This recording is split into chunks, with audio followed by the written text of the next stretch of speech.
And so I stood up and I walked down to the road. Pretty sure I was going to get shot, and came face to face with the assistant recon team leader. Who's a friend of mine to this day, Paul, really good guy. And we both looked at each other and locked eyes, like, what the hell? Neither of us were, expecting to see one another. And unfortunately, fortunately and unfortunately, I mean, thank God no one was killed in that. Right.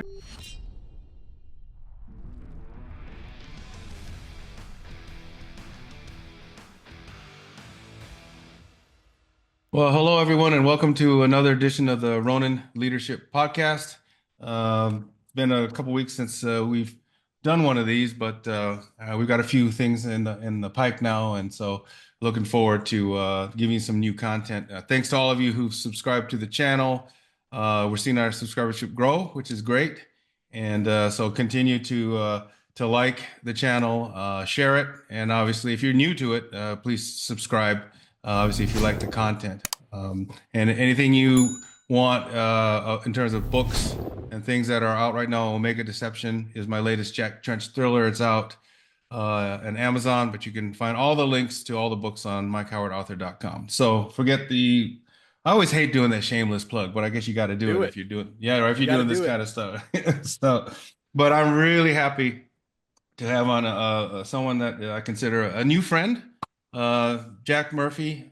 Jack and his compatriot in arms, David Park, host a podcast called The Team House, and I was honored to be one of the guests on the Team House, and we'll have a link to the Team House uh, channel on this podcast. But I know as I was getting to know these two, especially Jack, was just fascinated by their backgrounds, and Jack graciously uh, agreed to be on our podcast and just talk through his experiences. Welcome, first of all, welcome Jack to the show.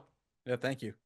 Yeah, I mean, so, um, and we're gonna walk through all this, but Army Ranger, Special Forces, seen combat, journalist, writer, and podcast host, successful podcast host. That's a whole lot of lifetime, right? Uh, and so I guess the first thing I want to get to is um, tell us a little bit about your background and on recent podcasts I've been asked a question about did I always wanted to do what I did. I always wanted to be a cop. I mean, you guys asked me that question too. So, and then later on getting into the intelligence business. So, tell us, tell us a little bit about you, where you came from, where you grew up, your background, and what led you into a life in the military. Yeah, I grew up in the suburbs outside New York City in a town called Sleepy Hollow, New York, right along the Oh, Hudson River. the Sleepy Hollow, like from the. Sleepy Hollow, yeah, Ichabod Crane, all that. Yeah, that's where I grew up. And I don't have any family connections to the military. I didn't like school much at all as a Hmm. young man. I read a lot, which is, kind of leads me maybe to where I am today. But as far as the question, like, did you always want to do what you did? And I mean, the answer is yeah, kind of. Some of like my earliest memories as a little kid are actually the Gulf War. I was Mm, probably six, something like that, when that happened. Um, and always just interested in like those old World War II movies and Where Eagles Dare and that kind of oh stuff. yes. Like as a really young kid, that stuff kind of really like captured my imagination, and it continued. And in high school, I read all the Vietnam memoirs Mm, and got increasingly. It was all pre-internet, which is funny because the resources that are available to young people today just were not there. The only way, is I got interested in maybe going towards the Ranger Regiment. right. The only contemporary book out there about them was Black Hawk Down. Oh, And interesting. even that was that was 1993 that incident happened. I joined Right. the army almost 10 years later in 2002. There really Wow. wasn't anywhere else to go. Everything else was Vietnam era, which is great. I love those books to this day, but it didn't really give you a good idea of like what it's like to be a ranger today. Um, Mm. So yes, of course, I'm that generation. 9/11 happened in my senior year of high school. I was already thinking about some sort of military service, and after that, it was like, okay, now's the time. Like America's going to go to war, Right. um, and so went and enlisted in the army with a ranger contract, and that kind of started that whole journey. Wow. It's funny you mentioned Where Eagles Dare. That was on TV the other night over here. So Yes, I I love haven't that Clint seen it in Eastwood and so Richard long, Burton. but it was such a good movie. Oh, it's awesome, right? It's awesome. I can see why, those things in your head, and then as you grow up, you see it come to fruition. Yeah, yeah. Um, so why the Rangers versus and why the Army and the Rangers versus any other branch of the military? Yeah, I have one of those funny stories about how I first went to the Marine recruiter and I told him like, "Hey, I want to be Marine infantry." And he was like, "Okay." And then he like hard sold me. He tried to hard sell me and I was already sold. And so it Okay. kind of turned me off and I went down the hall and talked to the army and I knew that, they had this thing called a ranger contract that you can go right into this pipeline and ultimately, I think that's a better decision for me. There's a lot more options in the Army as far as things to do. Hmm. And I know that the things have changed significantly. I'm getting older here. Since then, the Marines created MARSOC. They have a Right. whole in-doc process and pipeline, and there's a very clear special ops progression process for Marines today. But again, that stuff didn't exist at the time, so the made the Army more attractive, I think. Sure. Sure. So for those folks that didn't serve in the government, don't really know much about the military. So you go in, you do your basic, and then you do your advanced infantry, I assume, right? And then is that part of the pipeline? Then you go into the Ranger indoctrination program, or? Yeah. Basic training and infantry training are combined in the Army. So Hmm. it's like one, I don't know, it's 3 or 4 month span or whatever that you go through. Then 3 weeks of airborne school, and then you go to the Ranger indoctrination program, which at that time was 3 weeks. Okay. Today they've expanded it. It's called RASP now, the Hmm. Ranger Assessment and Selection Program, and it's about 2 months long. The last I checked, Wow. it's about a month of selection and then a month of training. So these guys are coming out of their initial train up, their initial selection course, much better prepared for the job. And I think a lot of that had to do with the war. And you would have kids graduate from RIP, and they don't have 6 months to train up in the States. Some of them are getting on a Hmm. plane and going to Afghanistan or Iraq the next day. So the Ranger Regiment has, modernized a lot of things. I think for the better. But so that was my experience. 3 weeks, and then getting assigned to Third Ranger Battalion, which is right there at Fort Benning, where all the other schools I just mentioned are. Hmm. And got assigned to ACO, and that kind of started things off. Wow. Um, Tell us about the Ranger indoctrination program. What do you have to go through? I mean, what are the things that you're put through? Um, there's all sorts of different tests. A lot of it is physical. A lot of it is seeing if you can follow instructions, especially when you're tired. So you do land navigation during the day and at night. You do road marches, you do runs. I mean, it's very, very physical. Obstacle Hmm. courses. They'll run you into the ground, up and down. It's called Cardiac Hill on Fort Benning all day, crawling through the mud. I mean, if you want to do soldier stuff, it's a really good time. Um, but they, yeah, I mean, the cadre definitely, put the guys through their paces, and you probably have like maybe a 25% graduation rate or something like that. Like the guys that you're Oh. standing next to, you're pretty confident, are going to be solid guys. There's some training and some instruction. You'd get a little bit of Ranger history. There'd be a Hmm. psych evaluation.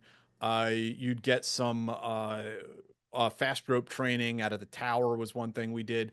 But all these things I'm talking about is like kind of archaic compared to what these younger guys are doing now. That like Hmm. in that initial course in RASP, they're doing like explosive breaching, room Wow. clearing, yeah, live fire training. Like they're getting so much more.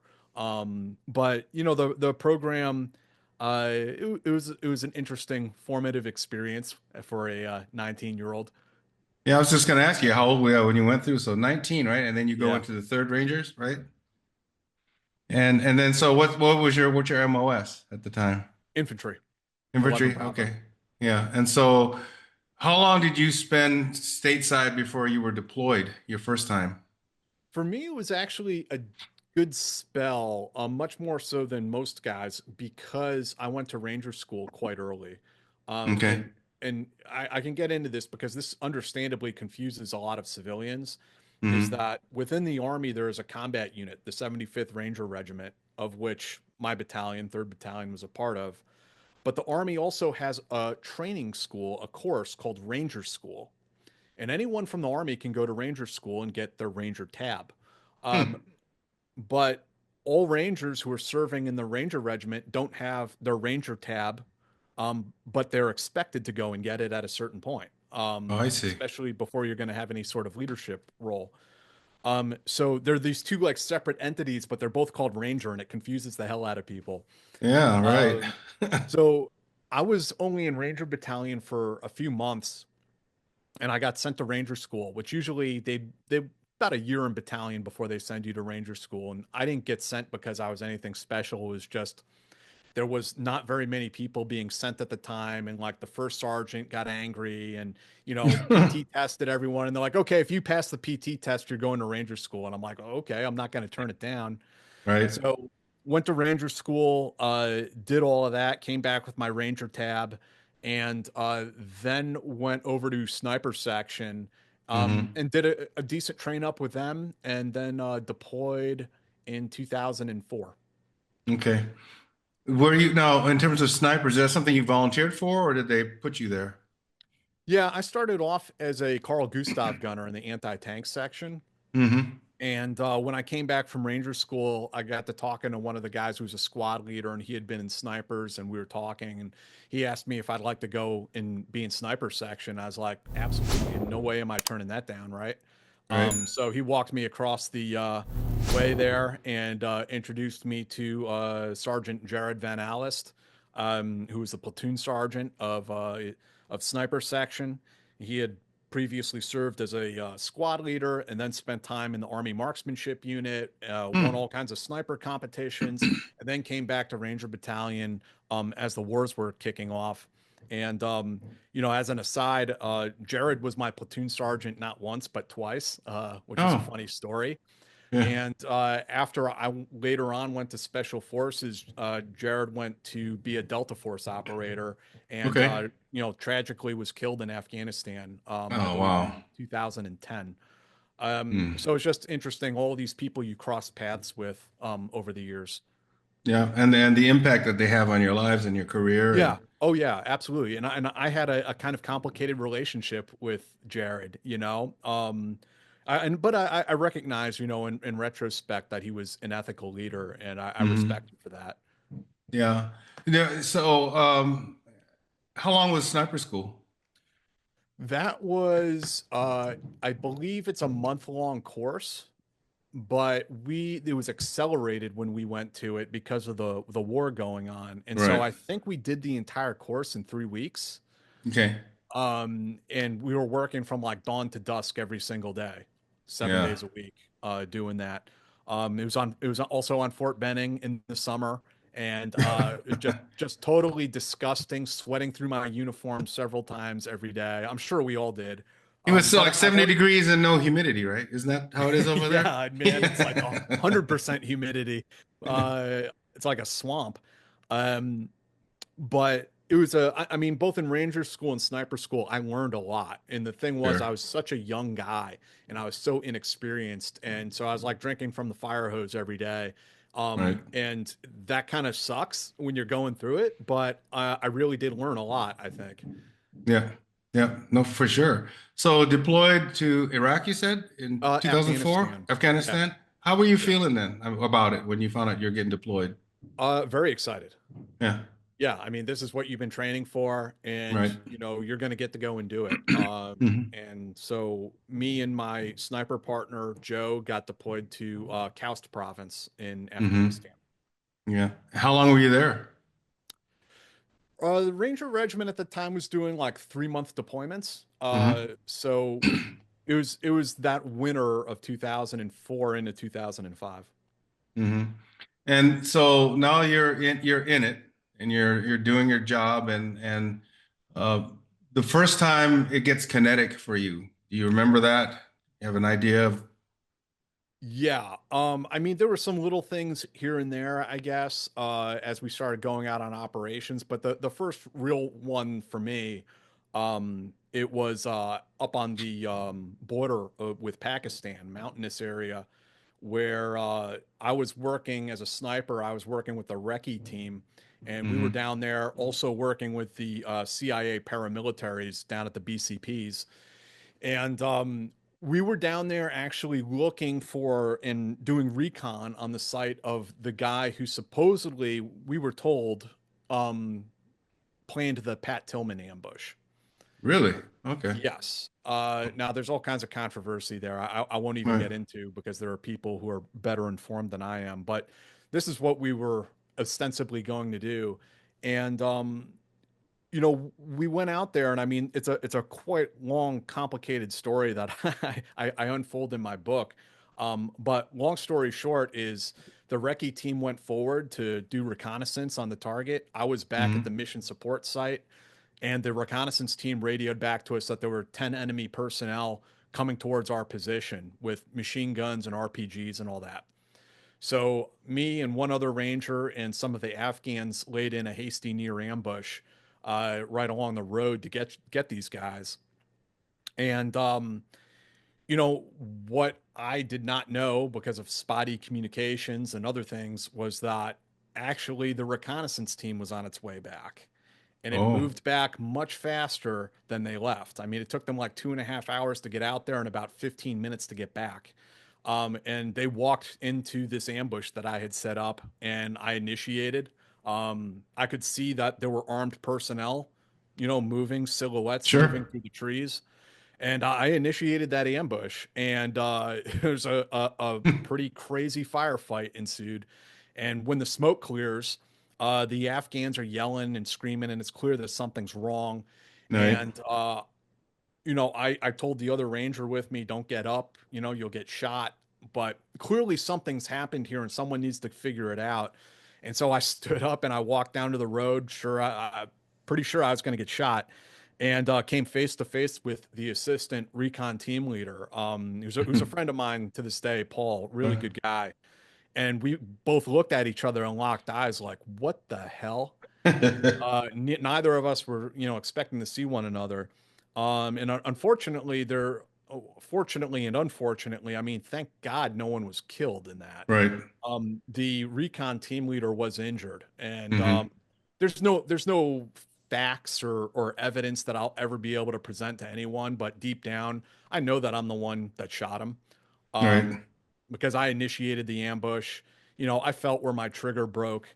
The round went right across the back of his shoulders, and thank Okay. God it was a flesh wound, and he returned to active duty, and as I Hmm. understand, had a successful career. So small miracles, but that was the Amen. first that was the Wow. first experience that I really had in combat, and obviously that one left quite a mark on me I and would I would think so. everyone else involved. Yeah. What was the after action like on that one? I mean, It was was it like weird. go? Yeah. Okay. It was weird. The internal after action within the recce and sniper element, I think, was pretty positive and pretty Hmm. honest. But then the command down in Bagram sent an officer down to do an investigation. And I don't blame them for doing an investigation. I think that's like totally appropriate, to Sure. figure out what happened. But it got a little strange. It was an informal investigation. And as it turns out, what that means is there's no signed statements. We're not, Ah. yeah, it's all, Okay. it's kept off the books. Uh, Um, and Yeah, there was a little bit of coaching going on before. I mean, it's a like I said, things got a little weird. It gets a little political at that sure. point Oh yeah. because Oh sure. I definitely had a huge role in creating what became a shit show or a mess that my superiors had to deal with, and I certainly don't feel good about that, but it was something that had to be dealt with. Um I think there were some lessons learned that came out of it for us internally about, communications and having multiple moving maneuver elements out in the field at the same time that don't know where each other are is Right. just kind of a recipe for disaster. So I think there were some good after action comments that came out of it, at least for us internally. Yeah. No, thank God, as you said, nobody was killed, and but you owned up to it, which is it reminds me of a story that Jocko talks about, when he had a friendly fire incident, and unfortunately, one of the locals that were helping got killed. But you just you own up for it. It's Yeah. unfortunate these things happen, and you just move on. So, Yeah, yeah. No, but I'll never forget our the reconnaissance platoon leader. He was a lieutenant at the time, but prior service ranger, hmm, flew out down to that Pakistan border position that night and talked to me and just asked me point blank, like, did you shoot this guy? Like, what happened? Who initiated all these kinds of questions. Again, completely hmm, reasonable questions to ask, and I gave it to him straight. Right. I'm like, I'm not gonna lie to our officer, and I'm not gonna bullshit anybody about it. right. This is how it went down, and I think they did appreciate that. That I showed some integrity after the fact. Oh yeah. Oh, for sure. Did that, so as you're continuing on with your deployment, and obviously you're going to be you're engaging in other Yeah. firefights, other issues. Did it, I mean, did it affect you in any way in terms of your just going forward with it? Did you have any hesitation or anything like that, or? I mean, it definitely affected me, and to pretend otherwise would be ridiculous. But I was also very young and unencumbered by Mm. hesitation or self-doubt in a lot of ways. But also it was the culture that I was in. Sure. And I mean that in a good way. That the Ranger Creed doesn't have anything in it about quitting. It doesn't Hmm. say it's okay to surrender. It says All you right. continue to the Ranger objective, and so that actually helped me, and I picked myself up and took the next steps for me were to prove to myself, if nothing else, like yes, I can actually do this job. And I continued that deployment, the entire deployment. I was out there still going out on operations. And then the next deployment, over to Iraq. Hmm. And then later again. So a few more trips overseas. Um, it did affect me. It absolutely did. There's a lot of different ways to look at it. Part of it is like self-doubt. Another part of it is, I was very afraid during that ambush. And I was pretty much convinced that I was going to die. But then Hmm. like your mind gets over this, there's like this threshold that you cross in combat where you transcend that, and you accept the danger of what you're doing, and so okay, well, if I'm going to eat it here, I'm going to take as many of them with me, Exactly. and Yeah. I think a lot of soldiers in combat experience something similar to that. And so I guess what I'm getting at is some of those experiences, like I think altered how I perceive danger. Not always in a Yeah. healthy way. Yeah, but I think if you look back in hindsight, I think ultimately it made you a better warfighter. I think, it made you think without being debilitating. You know what I'm saying? Yeah, I think it did make me a better and also a better journalist later in life, because Hmm. I could accept and understand that there are good people who sometimes do bad things unintentionally in combat Sure. or otherwise. Um, and so I'm kind of able to see there are multiple perspectives to things. Um, and maybe that did kind of shape the direction I went in later in life. I don't know. Yeah, no doubt it made you a better leader.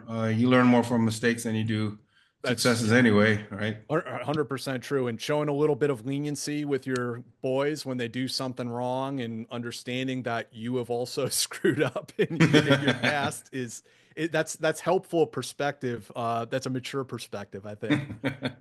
So you did 3 deployments, Yes. right? Okay. Back to back, or did you go stateside and go out? No, went back stateside after that one, and there was fallout from that whole incident, and not immediately after, but later on. And Jared Van Alist ended up kicking me out of the platoon. He was very, I'll say he was very nice and respectful about it. And he said, "I don't consider this firing you. You're just going back to ACO, and you're going to have a combat position there. Like we're not like saying you're a turd and we don't like you and we're kicking you out of battalion, you know." Right. And I was not happy, but we shook hands like adults, and I went my own way, or I thought I was, and I Mm. was in that platoon for maybe 2 days before I found Okay. out that our platoon sergeant was getting fired. And Oh. guess who our new platoon sergeant is going to be? Jared Van Jared. Alist. He Yeah. shows up 2 or 3. So I got to spend a prolonged period of time with Jared, and he with I. And But I will say we went on that next deployment together to Iraq, and Hmm. we both kept things professional, and we both rangered on. Um, Again, it's a part of that culture. Yeah. Yeah. That's awesome. So the three deployments, and then what led you into SF, Special Forces? Yeah, I mean, I did that deployment to Iraq, came back from that, and I had been at this point, I had been in the anti-tank section, I'd been a Hmm. sniper, and I'd been in weapons squad. And that last job, being a team leader in weapons squad, was my favorite. That was the best. Hmm. Um, but also things in Ranger Battalion get like kind of repetitive after a while. Mm. I think I seized Lawson Airfield like 15 times during 3 years or whatever. Right. And you get to a point where like, okay, I'm ready to. I'd also been on Fort Benning the entire time.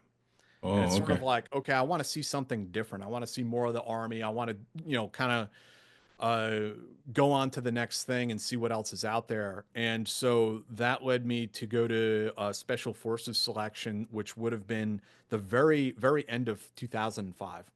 Okay. Wow. So again, for the uninitiated, what was that like?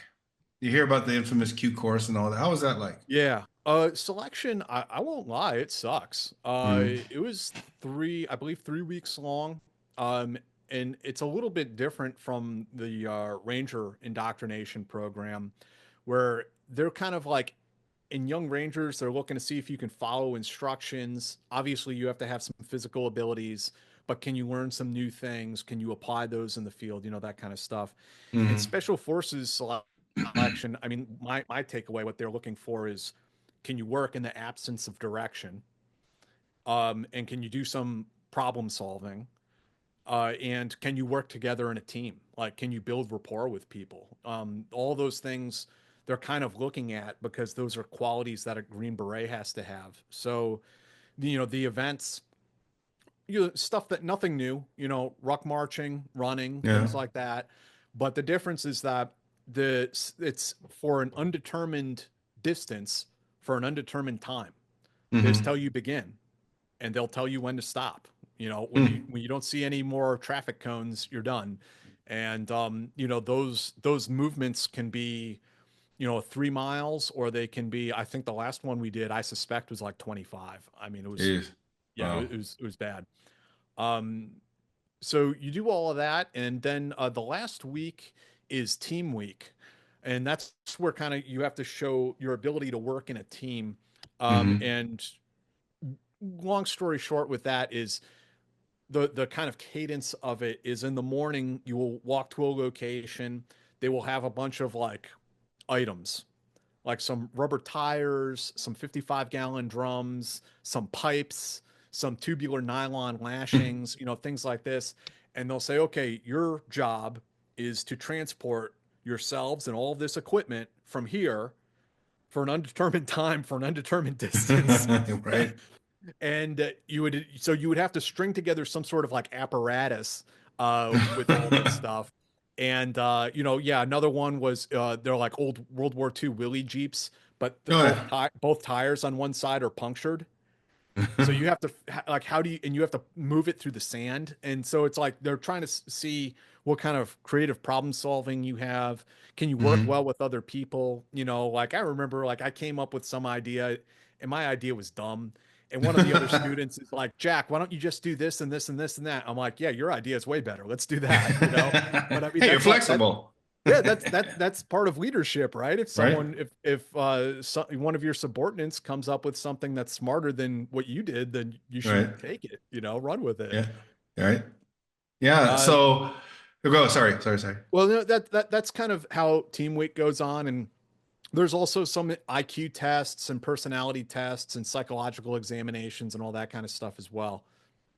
Yeah. It may be a bad assumption, but I assume that the demographic in terms of age is older than the Rangers. A little bit. That's Uh-huh. generally true. A little bit.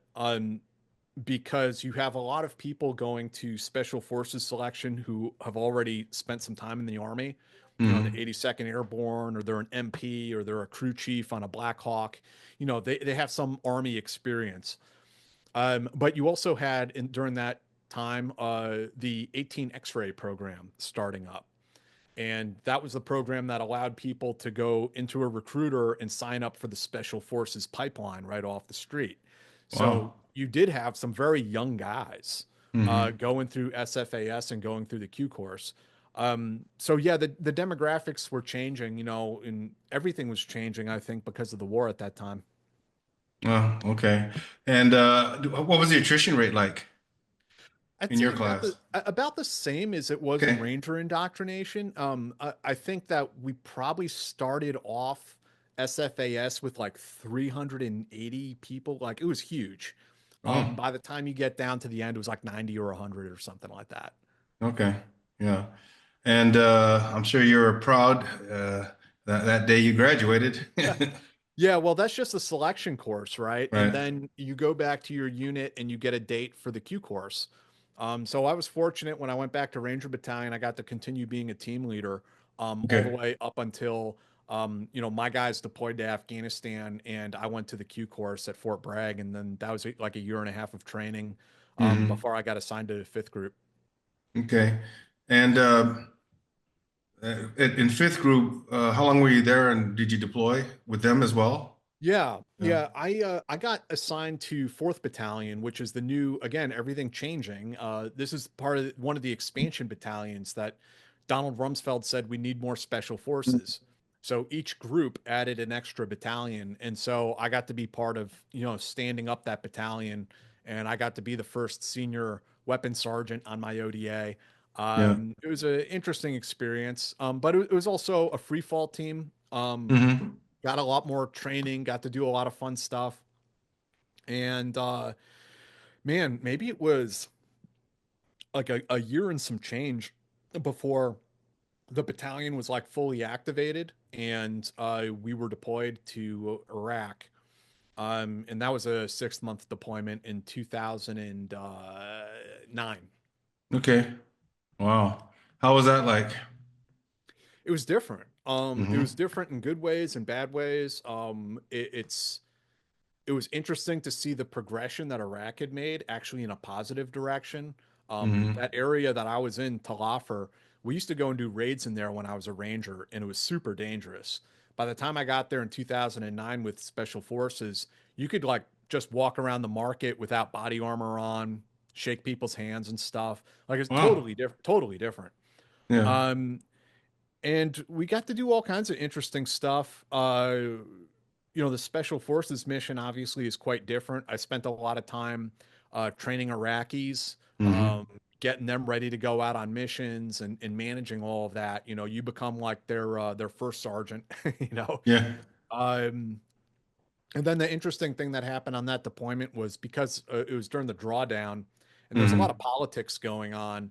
And the Special Operations Task Force, the one I had been a part of in the past, kept getting shut down. And they were not allowed to operate in places like Mosul. Hmm. So what happened was that a lot of that intel started coming to our team because we had the indigenous partner force, and they brought us from outside of Mosul to go in and action these targets. So we got to do some pretty cool raids, flying into the city with 160th.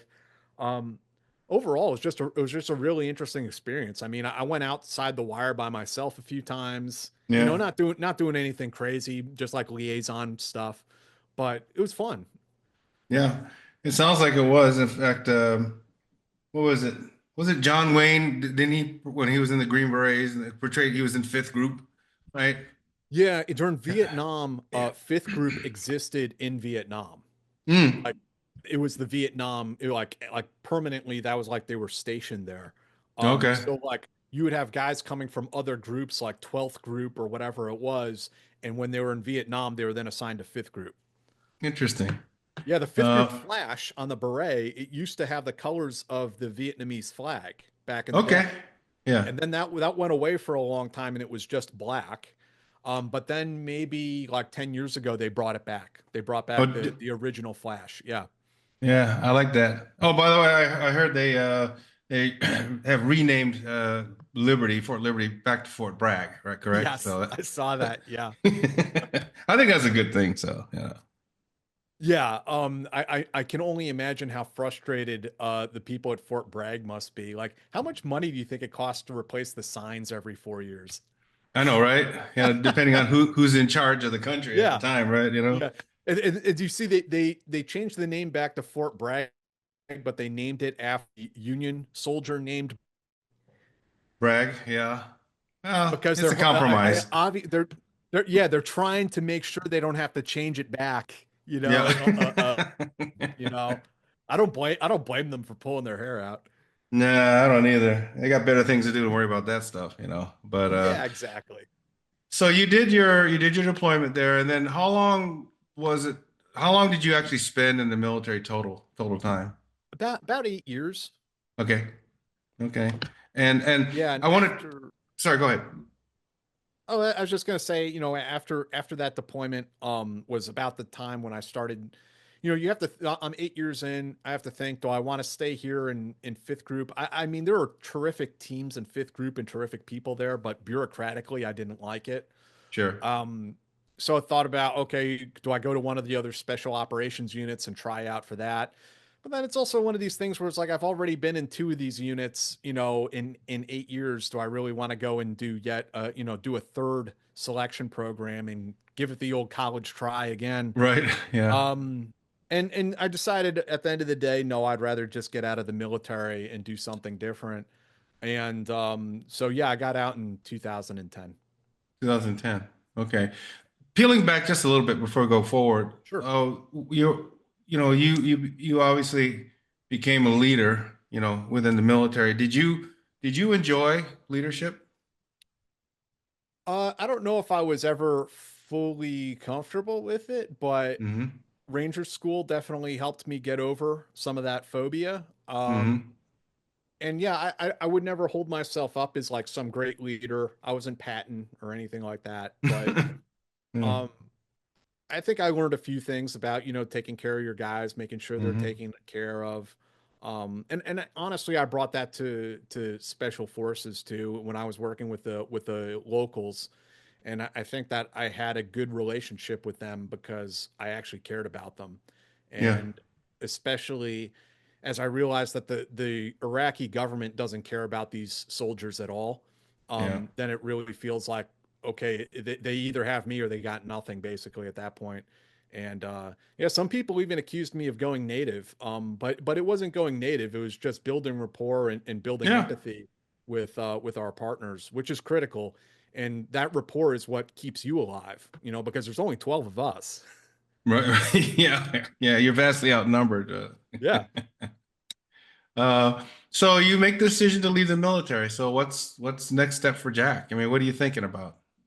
Yeah, I mean, honestly, there's all kinds of crazy ideas going through my mind at the time. They about some kind of like contractor work, or I even thought Hmm. about like going to fight in Burma with the rebels and stuff like that. I mean, I had all kinds of like ideas going through my head, but I mean, ultimately, and this is kind of a theme in my life. What kind of like calmed me down and focused me and got me to think more about my future rather than just running around, machine gunning it, Hmm. was having a daughter. And Hmm. my daughter was born, and definitely altered the course of my life. And I said, okay, now I'm going to go to college, use that GI Bill, and I'm going to Right. take my life in a somewhat different direction. Somewhat, not totally, because I did end up in conflict journalism. So Right. it wasn't Ended up a, in the war zones. yeah, yeah, I did. I ended up back in Iraq and in Syria and the Philippines and all kinds of Wow. stuff. But 4 years of college, graduated with a degree, and that was kind of my initial entryway into civilian life Yeah. So then how did the journalism thing come about? in a very, very odd way. So I was a full-time student and I got involved. Let's see, so the progression was I wrote a novel, Hmm. self-published it. And so I started a little blog to kind of like support my novel, like, hey, maybe you guys should go read this book. Right. And that caught the attention of an editor at military.com. And he said, why don't you come and like just keep writing what you're writing, but write it for us. And, it'll get a lot more eyeballs on your book. I'm like, okay, yeah, sure. I'll give that a try. And I did that for a little while. And then through that, I linked up and I got into, a startup company Hmm. doing military news essentially, uh, kind of a special operations focus.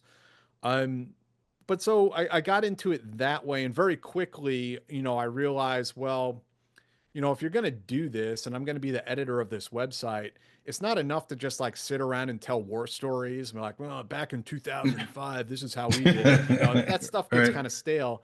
So I Yeah. realized that you have to do like some actual legwork here, do some actual research and some journalism and go places and meet people, right? And so that's kind of like what started me on that path. Um, and starting to dig into some different stories over the years. Well, and going back to where you had fought, right? In the military. Yeah, eventually it did take me back because of just as I guess I was finishing school. So while I was still in college, I actually went to Switzerland and I did a training exercise with the Swiss military. Okay. And I wrote a piece about that. That was a trial run. And then the next time around, the war in Syria was happening. It was Hmm. early on. It was like 2014. There wasn't any American presence in Syria at the time. And I went over there and got smuggled into northern Syria with the Jeez. PKK rebels Oh yeah. into the Kurdish held areas Right. in northwest or northeast Syria. And that was quite an adventure, to say the I was least. gonna say, hanging out with the PKK and getting into Syria. Oh yeah. Oh yeah. And then getting detained by Man. the Asayesh, the secret police on the way back. Yeah, that was fun. Yeah. Yeah, I'm sure it was. Uh, and so that was the first trip, and then I went back to Iraq, maybe the next year, and wasn't in Syria that time, but I was in Iraq and went into a battle with the Peshmerga down around Kirkuk. Um, Hmm. Working on different stories in Iraq during that time. And Jeez. then the year after that, I went back to Syria, but under different auspices. I was actually invited by the regime. They were having this period of time where ostensibly they were opening the doors and they were welcoming in journalists. And we're going to have this new openness and transparency, which was All right. bullshit. But Yeah. the so it was not just me, of course. It was probably 200 different journalists from every outlet, magazine, newspaper you want to name. They were all kind of there. And so, yeah, about 2 weeks in Damascus and Syria, doing that. I actually had this opportunity to interview President Assad Okay. during the middle of the Civil War. Wow. Jeez, that must have been quite an experience. Yeah, yeah, it is. And I mean, especially now. So the palace that I interviewed him in is like his summer palace up on the mountain, up on the Hmm. hilltop. You can see videos now of the HTS rebels they took over that palace and they're cruising through there with camcorders, like tearing through things. Like it's like the fall of Saddam Hussein. It's like, all over again. It's crazy. Wow. Um, so yeah, did that. And then 2017, I did a trip to the Philippines for a couple weeks. and with a little sidebar trip over to South Korea. Mm-hmm. And I think that's kind of like the conclusion of like my overseas conflict journalist experience. And since then, I've kind of stuck closer to home, Mm-hmm. still working on stories that involve the intelligence community and the special operations community, but not putting myself into IED laden war zones like I used to. Yeah. I'm sure it caused your family a little bit of consternation, that you went back into the fire, And I'm surprised my mom didn't have a heart attack. right? And at a certain point, you do have, you're watching your kid get older, and I lost my father when I was very young, and Mm. you think like, do I want to put my daughter through that? Mm-hmm. My dad got sick, but like I'm choosing to do this. Right. you know? Yeah, exactly. Right. Yeah. Yeah. No, but you had well, a couple of things. Uh, did you always like to write, whether you were doing it, maybe you were journaling yourself, or no, you're a journalist. Did you always like to write? Is that something Um, that was in your DNA, or did you kind of develop that? you know, I I, I think that yeah, it was always in my DNA because I did write some short stories and stuff when I was in high school or middle school. Hmm. Um, and then kind of gave it up. I had these different aspects of my life, like writing. I was also really into computers and building computers when I was a teenager. And when I joined the military, I kind of like just sidelined all of that. Like that part of my life is over, and now I'm in the adult world doing this adult thing, and was happy about that. But it's interesting how some of those things come full circle. Hmm. And when I went to college, realized that yeah, I have a certain writing ability, and the professors seem to think I'm okay at least. Yeah. And I always like to read, more so Hmm. than I like to write. That was a constant in my life. So yeah, all those things combined together, and I guess it's not so surprising that I ended up, being a writer. Right. Yeah. And then uh, with books. So your first book was nonfiction? My first four books were novels. Yeah, they were Okay. fiction. Okay. And how did you enjoy doing that? How did you enjoy that experience? It's a learning experience, right? Yeah. And just like I explained my experience in the military where I didn't have a clue what I was doing. I was having to Hmm. learn everything on the fly. It's the same thing writing a novel. It's a skill. And my first novel is kind of a mess. It's a fun, beautiful mess, but it's still a Right. mess. I like Um, that. and I think I got a little bit better, Yeah. with each book, Hmm. and then I honestly took a 9 year hiatus from writing fiction. Wow. Not Okay. because I didn't like it, but because I got sucked into doing journalistic work and nonfiction work. I published a memoir in 2017, Hmm. and then just last year I published a nonfiction special forces history book. Put this out.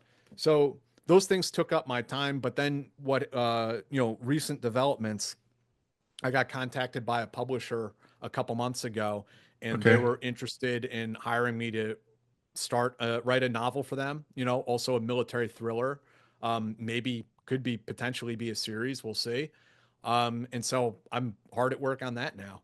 Yeah, That's so again, awesome. it's funny how these things, come back to you. You Yeah. develop something that's sort of parallel to it, and then you jump back over, and maybe you'll jump back over a few more times throughout life. Who knows? Yeah. And that's cool that they contacted you and they were interested in you doing the work for them. That's cool. You never know, man. You really never know because you put yourself out there. I've done TV stuff, I do the podcast, and kind of gets your name out there. Podcasts like this. Right.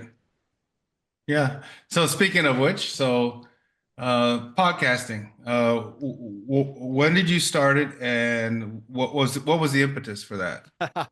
Okay, so get this. I started podcasting in 2012. Wow. Yeah, that's how long I've been at this. Now Jeez.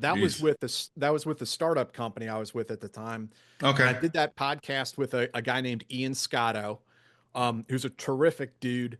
And today he does Battle Line podcast with Chris Hmm. Peranto. Hmm. So he we did that podcast for like, I don't know, 8 years or something like that. It was a good span, 7, 8 years, something around there. And we both left the company that we worked at and went off in our own directions. Ian doing Battle Line, and I had all this audio video equipment sitting around, not doing anything. And so I think pretty much the day I left that job, went into my studio and turned everything on. And same story, right? As the military, writing novels, trying to operate all this audio video equipment. I have no idea what I'm doing, Right. like no idea. But I have that brash self-confidence that Yeah. that the military instills in you, that you think I can sit there and flip through manuals all day and I can figure out how this equipment works, you Yeah. know. And If you can move a vehicle that has no wheels on it or two flat tires, you oh can yeah, figure this out, right? yeah, I mean, it's like opening up a field manual for a machine gun and Right. figuring out, how the different components work and how you disassemble it, So the military gives you that kind of self-confidence, which brute forcing your way through it isn't preferable, but it can be done. Right. Um, and so started podcasting. Dave got on board like almost Hmm. immediately. And there's people ask sometimes, I didn't know Dave in the military at all. I met Yeah, that him was in my question. Yeah. Yeah, Yeah. I So, met him in New York City, okay. when I was at Columbia going to college. And Dave, man, Dave has worn many hats. I don't even know what he was doing at that time. He may have been involved with the improv community or the acting at that Jeez. time. Yeah, he did. He's done all kinds of stuff. It's wild. I. But he and we met at a Ranger reunion link up Hmm. thing in New York City, and so that's how we got in touch. And so time goes by, and yeah, I'm starting up this podcast, and he's like, "You want some help with it?" I'm like, "Yeah, I need all the help I can get." And so we've been doing the Team House for probably 4.5 years at this Okay. point. It's been a good spell, and the podcast has also matured with time, I hope. Yeah. No, I mean, you got a solid, beautiful podcast. I like the way you lay out everything and in the background and all Yeah, that. It thank makes you. it really homey that way. But it's time consuming though, right? If you're gonna do one or two and you got to do a lot of prep and everything, right? It's got to take a lot of your time. Yeah, you know, Dave and we try to read the book. If the person coming on the show has a book that they wrote, we Hmm. try to read it. Okay. Like I just read this one, The Secret History of Five Eyes. Okay. We had this dude on the show. And Okay. then this is the next one I got to read, about the Wagner Oh. group, John Oh yeah. Wagner.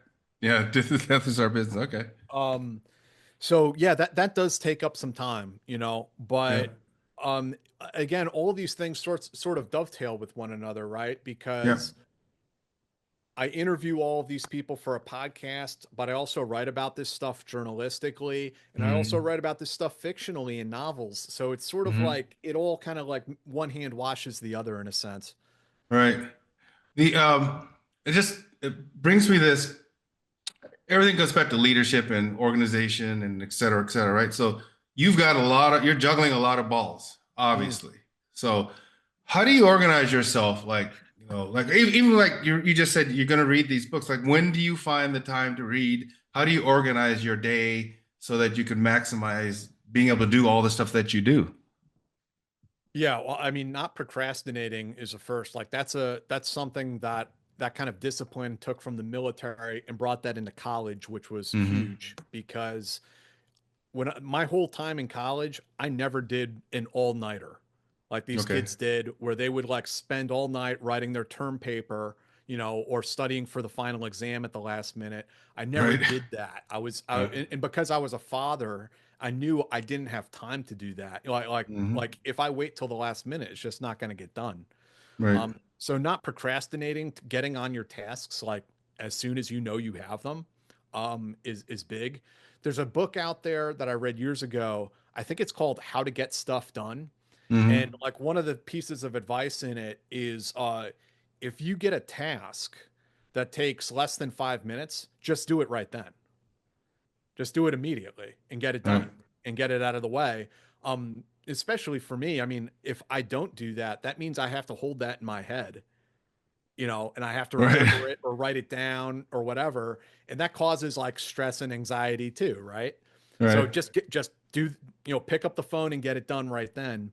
And then the other thing, I mean, this is really basic stuff, but I mean, as I've gotten older, I mean, I have to have a calendar system. If something Hmm. doesn't go on my calendar, it's probably not happening. Doesn't, yeah, right. Like Exactly. coming on this podcast, I got to put it in there and make the time for it. And when you are disciplined like that, despite working like five different jobs, when you Hmm. do, exercise that kind of discipline, I do have times where like I can take a day off from work and I can go to a coffee shop and read this book and Nice. have a coffee, Right. um if you're the type of person that waits till the last minute, you won't be able to do that. Yeah. No, I hear you. There's another book I read in my early days at Microsoft called Organized for Success by a gal named Stephanie Winston, and she interviewed all these different heavy hitters, including like Gates, just to see how they organize themselves. So, but I think, you hit the nail on the head. It's got to go on the calendar, Yeah, yeah. or it doesn't, or just it ain't happening. Um, just to digress for a second before we end this, as a because I would say I'm relatively new to the writing game. I've got five things out now, but I'm working on the sixth. But it's interesting to see like how different writers do things. There are the outliners, or as Jack Carr calls the other folks, they're the pantsers, seat of the pantsers. They kind of just go over the seat of the pants. How do you describe yourself as you approach writing? As far as like writing novels, I'm not a outliner. I'm more of a bullet pointer kind of guy. Yeah. Have some bullet points, rough progression of the plot, and like the Hmm. novel I'm working on now, I'm getting through the bullet points, but then I'll get to a certain point and I'll rewrite them. Hmm. Right. I'll rewrite some, or, the next part needs this or needs that. So that's adjustable. Um, yeah, my other books, the first ones I wrote, they were very research intensive. Hmm. And I would kind of like spend all day researching something and, I'd get like one page written that day. This book I'm flying through and I think I'm going to go back and add details as necessary after the fact. So Okay. yeah, my writing style has changed a little bit, I guess, over the years, maybe Yep. hopefully a little bit more efficient.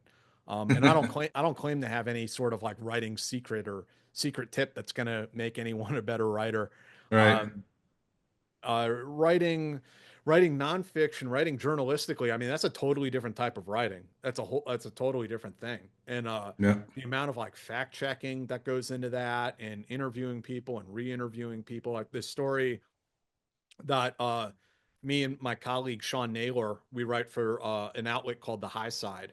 Okay. And this piece that we're hopefully getting out this week about Havana syndrome. I mean, we interviewed the first guys that got hit in Havana. We interviewed their doctors. Um, Hmm. it's just so thorough. This thing is like 16,000 words at this point. Um, Wow. and it takes so long. I mean, this has been the like actually writing the article has I've been working on it for a year. Is there? Actually, Wow. like since I first got started on it, two Yeah. years. Yeah. Wow. That's quite a project. That's heavy. Yeah, it Yeah. is. It is. Yeah. So writing works of journalism is maybe more important. Um, Uh-huh. but writing fiction is definitely a lot more fun. It is. It's a lot more fun. Yeah. Yeah. Do you write every day when you're Um, writing a novel, or do you break out different parts during the week and decide that's I'm going to write then? um, so like today I was writing for my day job, writing about veterans issues. I don't, and I was doing some research for this book, this Hmm. novel that I'm writing, but I don't know if I'm going to write today, in the Right. novel, for instance. I might just kind of like get my bullet points together and then jump into it tomorrow. Yeah. But yeah, like the last books I'd write like a page a day, Okay. basically. Um, but this one I'm finding I'm writing like 5 to 10 pages a day. Okay. So yeah, my approach has changed a bit. Yeah. No, that's good. Well, where can people find you? Where can they find your work and your both journalistic as well as let's say, your fiction works. Where can they find this? Where can they find you? The best place is Amazon for the books. Okay. You look for them there. And the news website is called the High Side. The high Uh, side.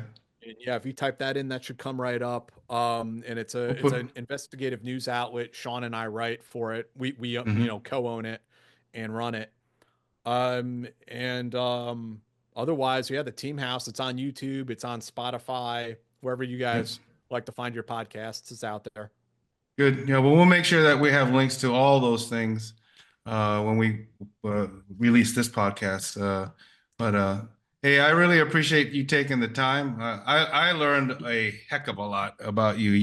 You've how old are you now, if I may ask? 41.